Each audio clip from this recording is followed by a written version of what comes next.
Olá, sou Bia Mendes da Igreja As Nações e nós estamos muito felizes de ter você aqui conosco. Se prepare para assistir agora um culto poderoso e cheio da presença de Deus.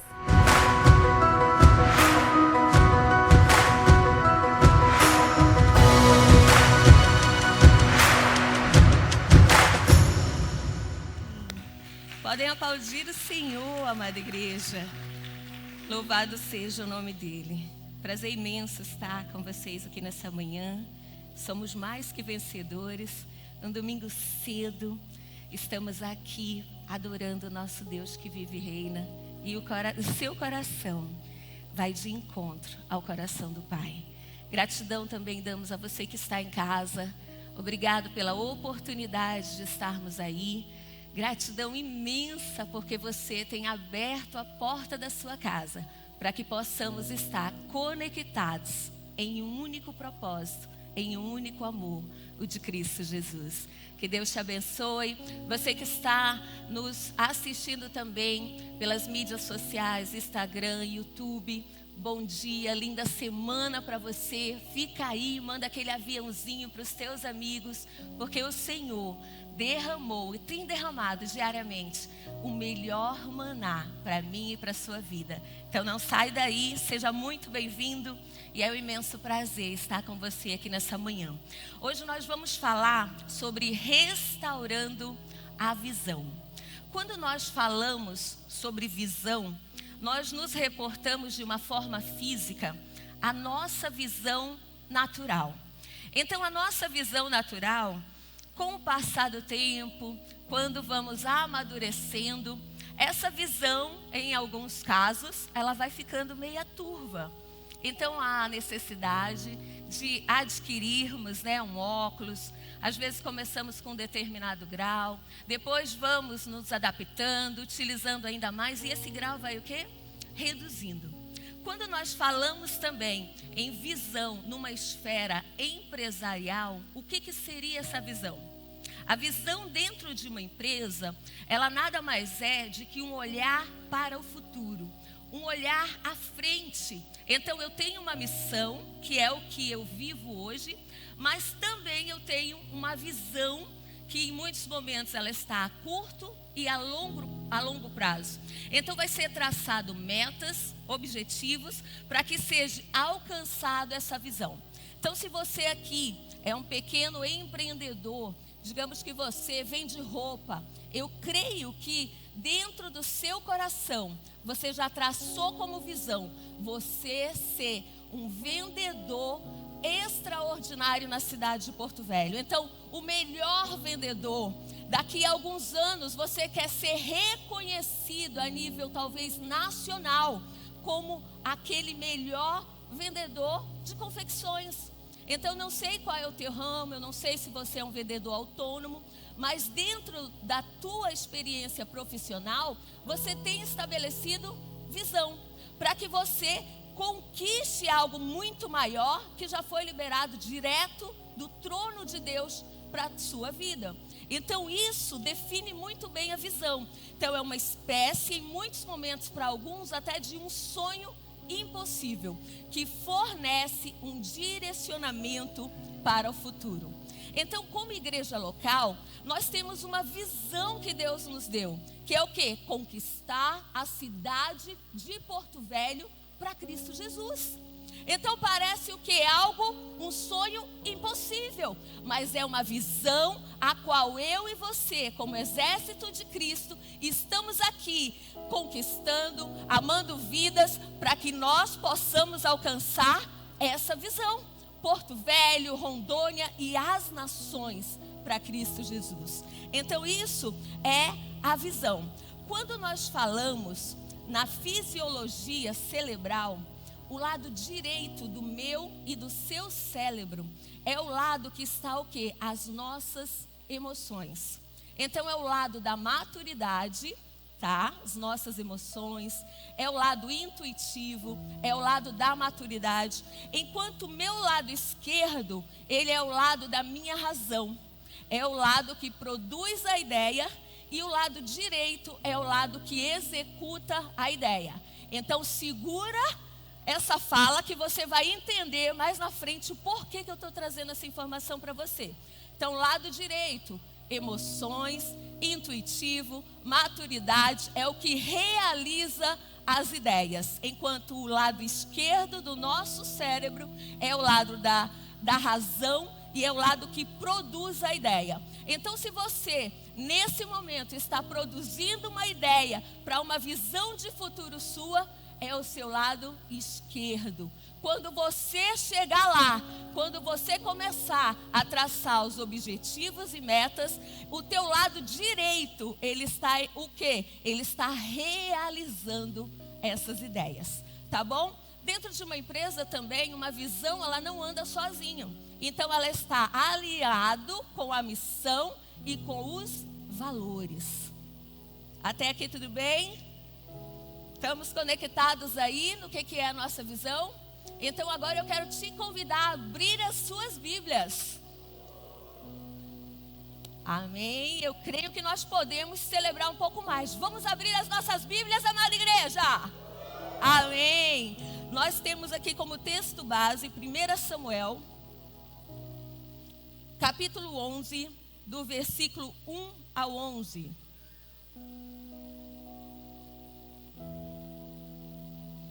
Você que está conectado aí nas mídias, ou pela Rede Boas Novas, canal 5.2, tá? Então, nos acompanha aí abrindo a sua Bíblia também, em 1 Samuel 11, do verso 1 ao 11. Vamos lá juntinhos. Então, subiu Naás, amonita, e sitiou a Jabes de Gileade. E disseram todos os homens de Jabes a Naás: faze aliança conosco e te serviremos. Porém, Naás, amonita, lhes disse: com esta condição farei aliança convosco, que a todos vós arranque o olho direito, e assim ponha esta afronta sobre todo o Israel. Então os anciãos de Jabes lhes disseram: deixa-nos por 7 dias, para que enviemos mensageiros por todos os termos de Israel. E não havendo ninguém que nos livre, então sairemos a ti. E vindo os mensageiros a Gibeá de Saul, falaram estas palavras aos ouvidos do povo. Então todo o povo levantou a sua voz e chorou. E eis que Saul vinha do campo, atrás dos bois. E disse Saul: que tem o povo que chora? E contaram-lhes as palavras dos homens de Jabes. Então o Espírito de Deus se apoderou de Saul, ouvindo estas palavras, e acendeu-se em grande maneira a sua ira. E tomou um par de bois e cortou-os em pedaços, e o enviou a todos os termos de Israel pelas mãos dos mensageiros, dizendo: qualquer que não sair atrás de Saul e atrás de Samuel, assim se fará aos seus bois.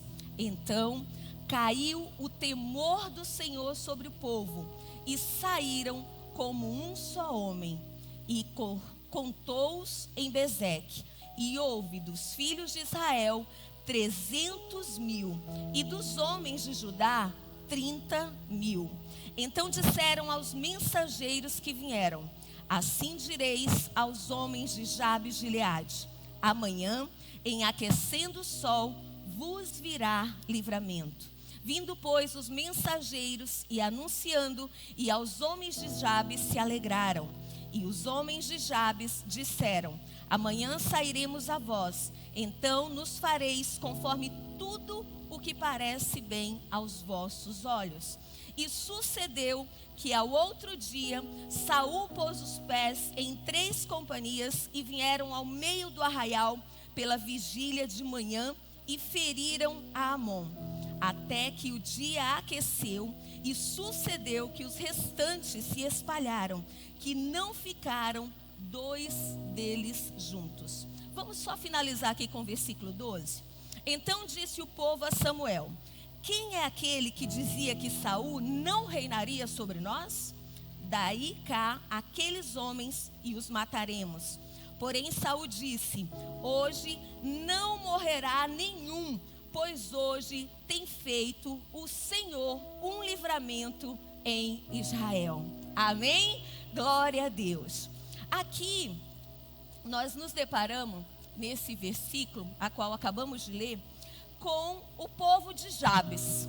A cidade de Jabes Gileade era uma cidade muito rica, muito próspera, muito abastada. Era um povo bom que vivia essa fartura. E num determinado momento está esse povo ali, quando eles são surpreendidos pelos amonitas.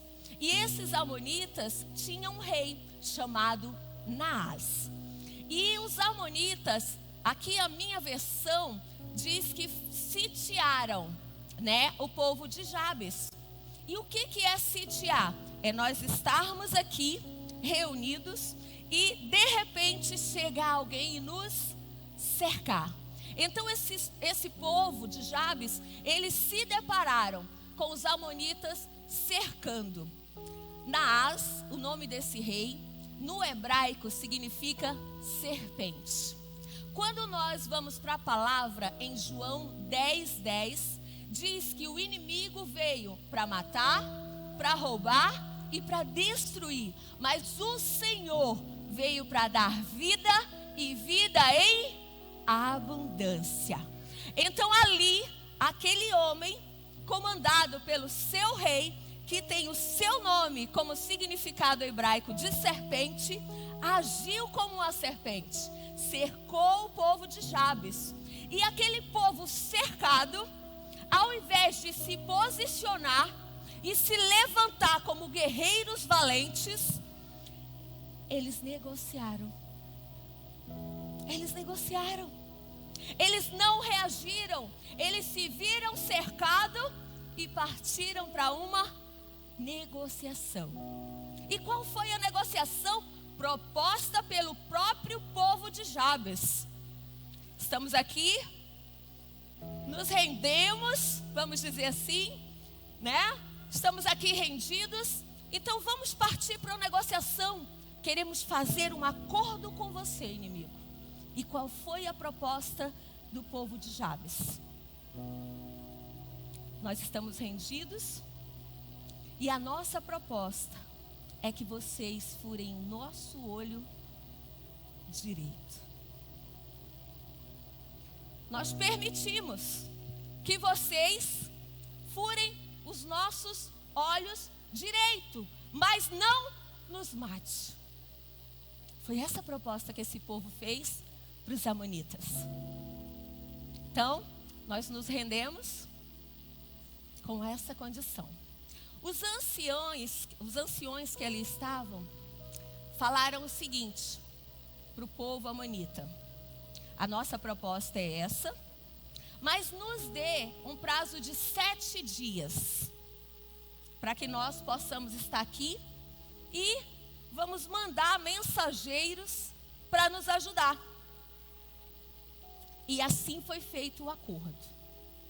Eles fizeram um acordo onde durante esse prazo, caso não viesse ajuda através desse mensageiro, os olhos deles seriam furados, os olhos direitos.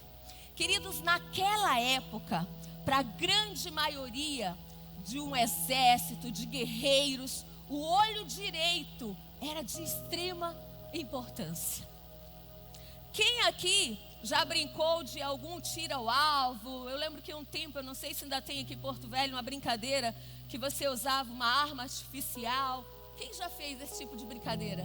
Ou quando criança, ou quando você colocou aquele alvo lá na sua casa e pegou aquela lançazinha que gruda e você lançou. Quem já utilizou esse tipo de brincadeira? Normalmente, para se mirar, você fecha o olho esquerdo, isso para quem é destro, e utiliza como mira o olho direito. Então, o olho direito, no momento de combate para guerreiros, normalmente é utilizado como o olho do alvo, o olho da mira, o olho do ataque. E esse povo negociou aquilo de suma importância, que era o olho do ataque, o olho da visão. Por que que esse povo concordou com esse acordo que o próprio povo de Jabes propôs? Porque para aquele povo isso significava a humilhação.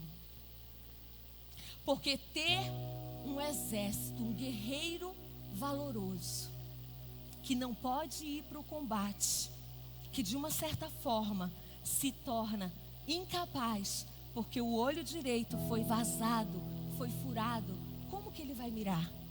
Como que ele vai atacar? Então, para aquele povo, esse acordo era benéfico, porque o povo de Jabes estaria sendo humilhado. Então, era a mesma coisa que o quê? Um guerreiro está inválido, incapaz. Naquela época, os guerreiros usavam o escudo na mão esquerda. Por que que esse escudo ficava na mão esquerda?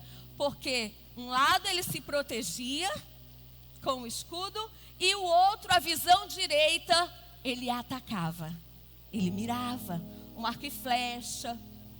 Então, qualquer tipo de arma, normalmente, é utilizado a visão direita como a visão da mira, do alvo. E eles proporam esse acordo para permanecer vivo.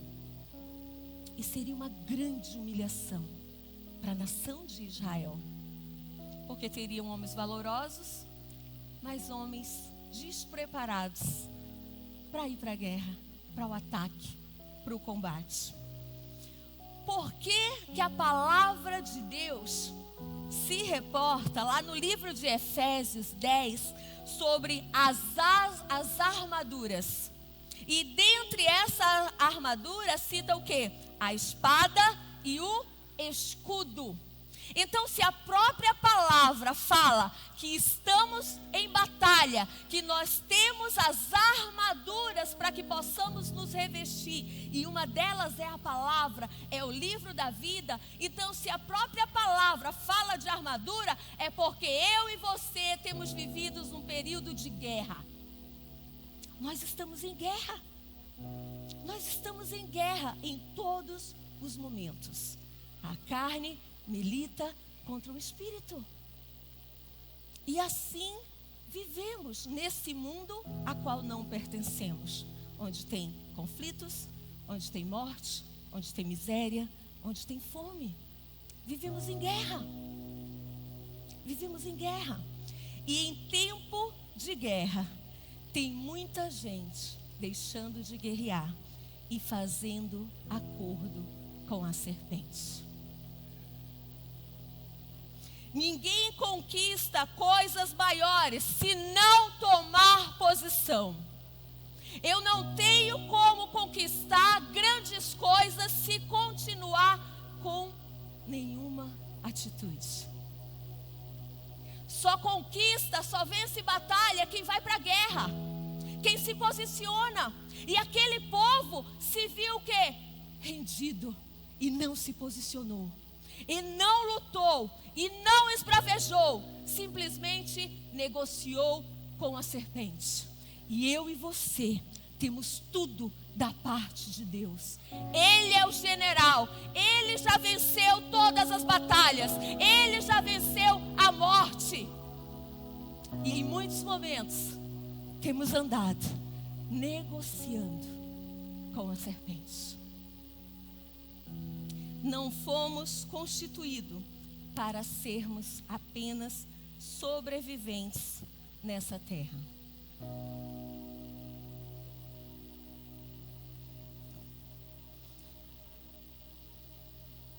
Um homem sem o olho direito, ele vai apenas se defender. Ele se torna um sobrevivente. Tem muitos apenas sobrevivendo na sua caminhada. Tem muitos que permitiram que a serpente, que Satanás furasse, vazasse o seu olho, tirando a visão, tirando os planos, tirando a família, tirando o casamento. Apenas sobrevivendo.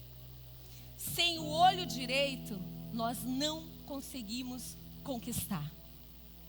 Apenas sobrevivemos. Vamos acompanhar Mateus 5, 28, 29.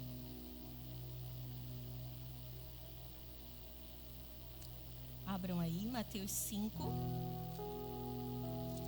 28, 29. Todos acharam? Eu, porém, vos digo que qualquer que atentar numa mulher para cobiçar já em seu coração, cometeu adultério com ela. Portanto, se o teu olho direito te escandalizar, arranca-o e atira-o para longe de ti, pois te é melhor que se perca um dos teus membros do que todo o teu corpo seja lançado no inferno. Então aqui nós vemos uma referência que está falando sobre o pecado sexual. E aqui ele simboliza, para que você não cometa esse pecado, que é melhor você arrancar o olho direito. Lembra que no começo nós falamos que o lado direito do nosso cérebro, ele está ligado ao quê? A emoção ou a razão? A emoção. Então, se o meu olho direito vai pecar ao olhar para alguém, vai cobiçar, quer seja do sexo masculino, quer seja do sexo feminino, qual foi o lado do meu cérebro que pensou? O lado emocional, o lado direito. Por isso que a palavra fala de quê? De arrancar o lado direito. Olha o poder da visão. Olha o poder de termos a visão e, acima de tudo, permanecermos na visão. Nossos olhos são de extrema importância.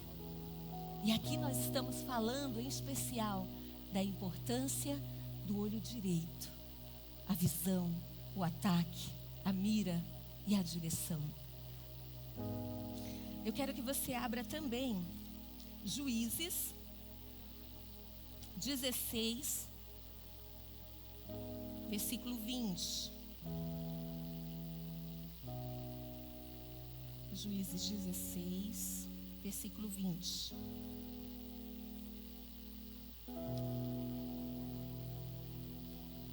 E disse ela: os filisteus vêm sobre ti, Sansão. E despertou do seu sono e disse: sairei ainda esta vez como dantes, e me livrarei, porque ele não sabia que já o Senhor se tinha retirado dele. Então os filisteus pegaram nele e lhe arrancaram os olhos, e fizeram-no descer a Gaza, e amarraram-no com 2 cadeias de bronze, e andava ele moendo no cárcere. Vamos lá no 28.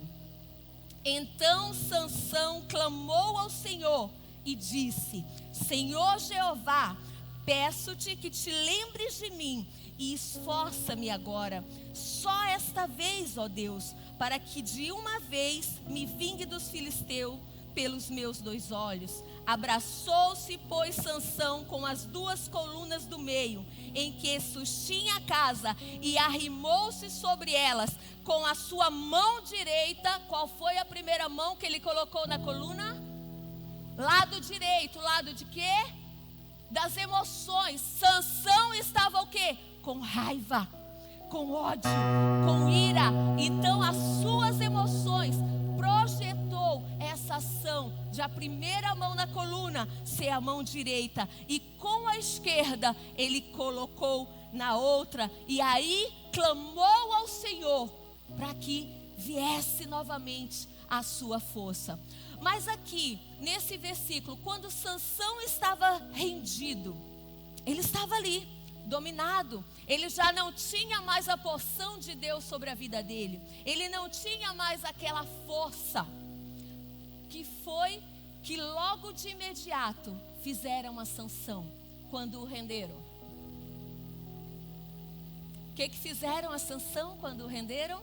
Tiraram os olhos. Tiraram os olhos. Tiraram os olhos. E depois Sansão, quando foi conduzido até aquele local para se assegurar novamente ali naquela coluna, ele foi conduzido por alguém. Uma pessoa sem a sua visão, ela vagueia. Ela precisa ser conduzido por alguém. Eles sabiam que aquele homem tinha uma força espetacular, sobrenatural, que não vinha dele. Mas para se garantir que de fato aquele homem estava dominado, rendido, vamos tirar os olhos. Os olhos.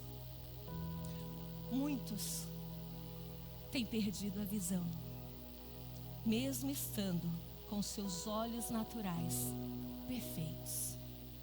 E quando nós perdemos a visão, nós não temos metas, objetivos, nós não caminhamos rumo ao futuro. Quem não tem a visão, ele vive no saudosismo do passado. Quem nunca se deparou com alguém que sempre fala assim: lá atrás, quando eu me converti, eu ganhava muitas vidas. Lá atrás, quando eu me converti, ardia tanto que mal eu abria a boca, os demônios saíam correndo. Lá atrás, quando eu me converti, a minha célula bombava, multiplicava, crescia. Quando nós perdemos a visão, queridos, nós vivemos no saudosismo do passado. Eu fiz, eu tinha, eu vivi, eu curei e eu libertei. E Deus não nos chamou para vivermos sobre a unção do passado, porque todas as coisas se renovam todos os dias. A palavra dele se renova a cada manhã. A cada manhã ele tem uma porção nova, um maná novo, uma manifestação nova do seu poder, liberado para mim e para você. Quem perde a visão, vagueia. E muitos têm estado em Deus, com seus olhos naturais perfeitos, mas perderam a visão espiritual.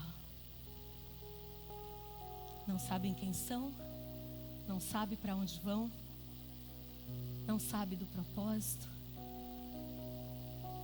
Estão vivendo dia após dia, com um pé no passado e uma passagem muito rápida no presente, sem viver o presente de uma forma intensa, planejando o seu futuro e buscando a Deus acima de tudo. Nós precisamos, como igreja, entender que há propósito de Deus para as nossas vidas. Quando nós nos lembramos de Pedro, Pedro andava com Jesus. Pedro estava lado a lado com Jesus. Quando Jesus morreu e partiu da forma humana, Pedro perdeu a visão e voltou a pescar. Quando não temos a visão, voltamos para trás, retrocedemos. Foi assim com Pedro. Enquanto o mestre estava com ele, ele estava com a visão. O mestre partiu, Pedro ficou sem a visão e voltou para o passado. E voltou a ser um pescador de peixe. Enquanto estava com o Senhor, era um pescador de vidas, de almas. Ele perdeu a visão e voltou para as práticas antigas. Moisés, quando Moisés subiu ao monte e foi ter com o Senhor, Quem era a visão daquele povo que estava caminhando até a terra prometida, a terra que emana leite e mel? Quem dava a visão vinda da parte de Deus para aquele povo, quem estava na frente sobre o comando, dando a direção de Deus, era Moisés. Quando Moisés subiu, o povo lá embaixo perdeu a sua visão e voltou para a prática do passado, para a idolatria. Construiu o bezerro de ouro. Quando perdemos a visão, vagamos no presente e voltamos para as práticas do passado. No versículo 6 de 1 Samuel, que nós acabamos de ler, diz assim: então o Espírito de Deus se apoderou de Saul, ouvindo estas palavras, e acendeu-se em grande maneira a sua ira, e tomou um par de bois, e cortou em pedaços, e os enviou a todos os termos de Israel, pelas mãos dos mensageiros, dizendo: qualquer que sair atrás de Saul e atrás de Samuel, assim se fará aos seus bois. Então caiu o temor do Senhor sobre o povo, e saíram como um só homem. Um homem de Deus se levantou para que aquele povo de Jabes não fosse destruído, humilhado, e foi cheio do Espírito Santo. E cheio do Espírito Santo, ele conseguiu montar um exército de 330 mil homens.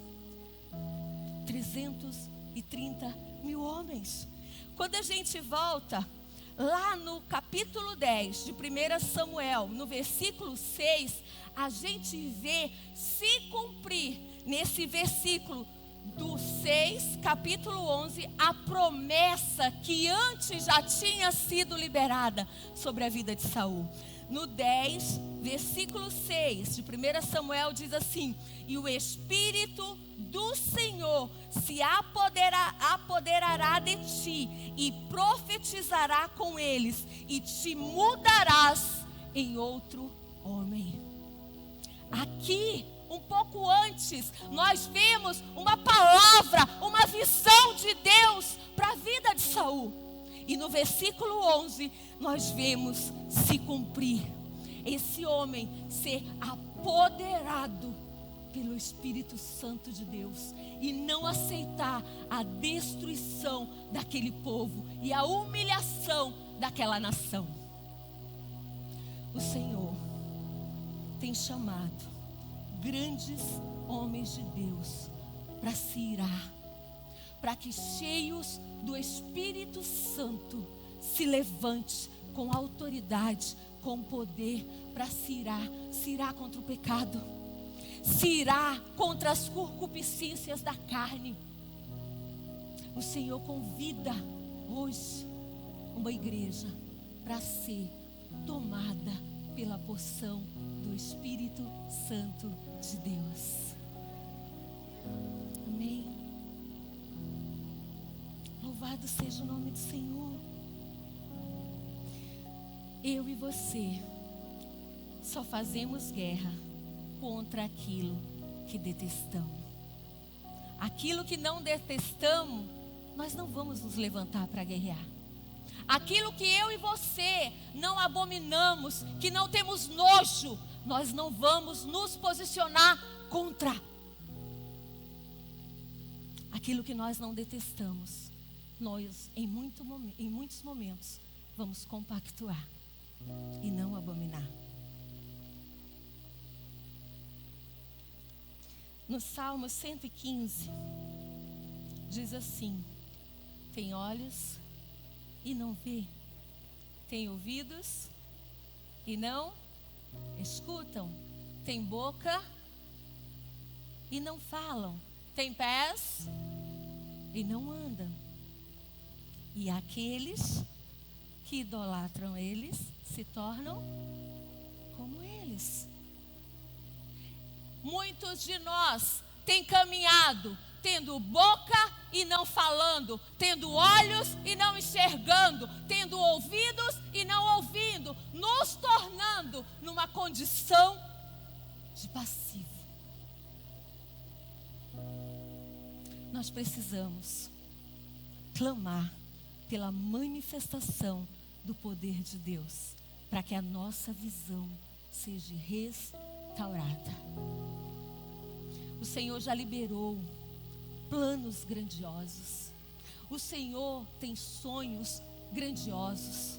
O Senhor tem propósito extraordinário para a sua vida. O Senhor não te resgatou simplesmente para você percorrer, para você passar por aqui. Ele te chamou para fazer parte desse exército dos mais que vencedores, dos prevalecentes, dos vitoriosos, dos conquistadores, dos valentes. Você não é qualquer coisa. Ele te chamou por cabeça e não por cauda. Esse é o propósito de Deus para mim e para a sua vida. Esse é o propósito de Deus. Vença o pecado. Se ire contra o pecado. Jesus se irou. Jesus se irou. Se ire contra a frieza espiritual. Se ire contra a apatia. Se ire contra o medo. Se ire contra a murmuração. Se ire contra a falta de perdão.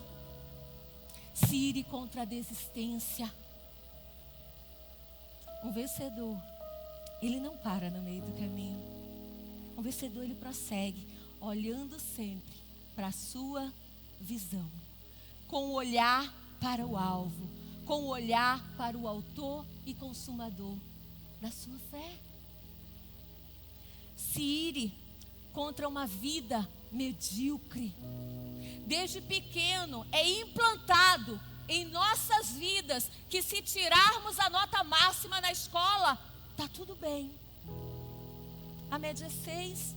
Uau, eu alcancei o 6. Medíocre. Eu estou bem aqui nessa empresa porque eu estou empregado. Eu tenho um salário fixo todo mês. Tá bom. Não se conforme com o bom se Deus tem o melhor.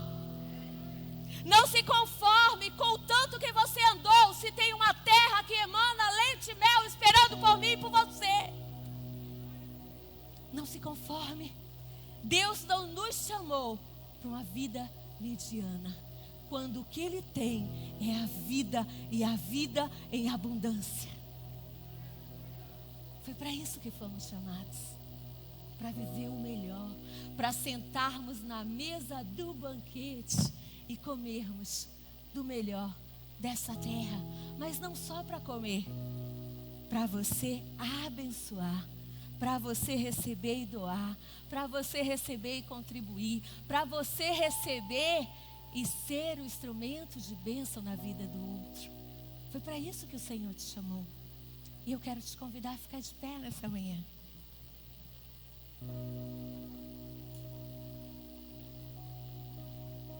Projeta para nós aí, por favor, Atos 9, do 17 ao 18.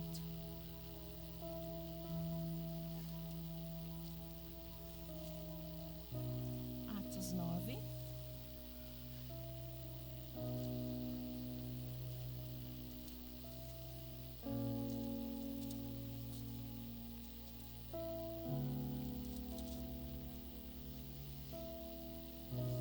Vamos lá.